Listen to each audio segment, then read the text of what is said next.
कि प्रातःकाल जल्दी उठ करके हवन करे और खाली पेट निहार मुँह रहे, झूठा मुँह करके ना बैठे, है ना। तो उसका लाभ क्या है, कह रहे हैं कि जैसे आपका जो प्राण है, प्राण यानी कि जो श्वास हमारे शरीर में चल रहा है, जो वायु चल रही है, वो प्राण पहले आहुति देता है, मूलाधार चक्र से ऊपर उठता है और वो जाता है आपके नाभि में, यहाँ नाभि के ऊपर आहुति देता है।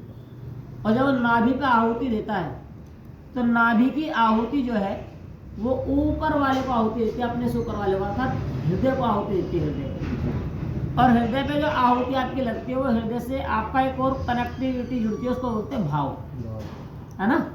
और जैसा हृदय के अंदर भाव होता है वैसा हम सुहा बोलते हैं।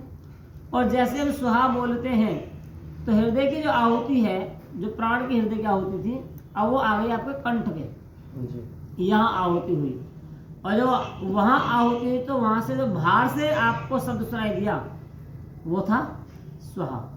तो जो शब्द है वो शब्द बना कैसे, तो ऋषि दयानंद सरस्वती ने वर्ण उच्चारण शिक्षा के अंदर लिखा है कि आकाश से शब्द उठता है, आकाश बोलते हैं स्पेस को, खाली स्थान को। मूलाधार चक्र से प्राण ऊपर उठता है, वो नाभि में जाता है, नाभि से हृदय पे जाता है, हृदय से भाव जुड़ता है, और भाव जुड़ने के बाद जो कंठ पे आता है, कंठ से जो बाहर सुनाई देता है उसको शब्द बोलते हैं। तो जब हम बोलेंगे सब लोग सुहा बोलेंगे। सुहा वास्तव में एक शब्द है, लेकिन आहुति कितनी लगी है, मूलाधार से नाभि, नाभि से हृदय, और हृदय से भावनात्मक विचारों को लेकर के आया कंठ पे, और कंठ से जो सबको सुनाई दिया वो शब्द, और उसी शब्द को मंत्र कहा है। क्या कहा है, मंत्र। मंत्र, मंत्र किसे कहा है, आपका विचार अपना है, भैया का अपना है, माँ का अपना है, पिता का अपना है, सबका अपना अपना विचार है, और सारे विचारों को मिला दिया जाए, पूरी दुनिया के सारे विचारों को, सबके लोगों को मिला लो तो सुपर कंप्यूटर तो बन सकता है, लेकिन एक पृथ्वी नहीं बन सकती जी। एक पृथ्वी तो छोड़ दो, आपके शरीर के रक्त की एक बूंद नहीं बन सकती। आज भी मॉडर्न साइंस चाहे कितना भी काम कर ले, लेकिन एक बूंद रक्त की नहीं बन सकती जी। एक इंच त्वचा भी नहीं बना सकती, एक बाल तक नया नहीं बना सकते। इसको कहते हैं ईश्वर का ज्ञान, और जो ईश्वर का ज्ञान है उसको बोलते हैं मंत्र।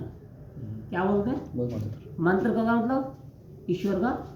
तो आप जो बोलेंगे वो ईश्वर के ज्ञान को बोलेंगे। किसको बोलेंगे, और ईश्वर का ज्ञान बोलने का सौभाग्य परमात्मा हर किसी को नहीं देता, वो केवल उन्हीं को प्राप्त होता है जो सनातन संस्कृति में जन्म ले रहे हैं और इसको ठीक से जान करके ग्रहण करके कार्य कर रहे हैं, केवल उनको प्राप्त होता है ना। तो हम भी इसी दिशा में चलेंगे, सब लोग मिल करके स्वाहा बोलेंगे और ईश्वर से यही प्रार्थना करेंगे, परमात्मा जैसा आपने पूर्व के ऋषि महर्षि विद्वानों को ज्ञानियों को ज्ञान दिया है, ऐसे ज्ञान वो थोड़ा बहुत हमें भी दे दो, जिससे हम सबके जीवन का भी उद्धार हो जाए ना। चलिए मंत्र पाठ जो लोग जानते हो साथ में बोल लें, अन्यथा आप स्वाहा का उच्चारण सब बोले, प्रयास करें, कमर गर्दन सीधी करके बैठें। अगर शारीरिक कोई समस्या है तो सुविधा के अनुसार बैठें। ओम आयंत इदम आत्मा जाता वेदस्तेने धस्वा वर्धस्व चेदवर्धया चास्मान प्रजयः पशुर्ब्रह्मः वर्चस्य नानादीन सामेधाय स्वाहा इदम मगनय जाता वेद सेदम नमः। ऐसी दूसरी संविधा पे घी लगा लीजिए। ओम सामेधा अवनं जीवस्ता घृतेरबोध याता तिथिम आस्मिन् हव्या जुहोताना सोष्ट्रामेधाय सोच्योष्ट्रे घृतं तीव्रं जुहोत्तन्नगनाय जाता वेद से स्वाहा इदं मगनय जाता वेद सेदं नमः।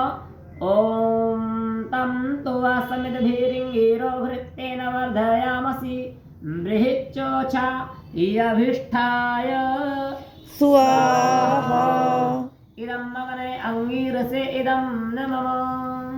निवेदन मेरा ये रहेगा, जागरण वाले भी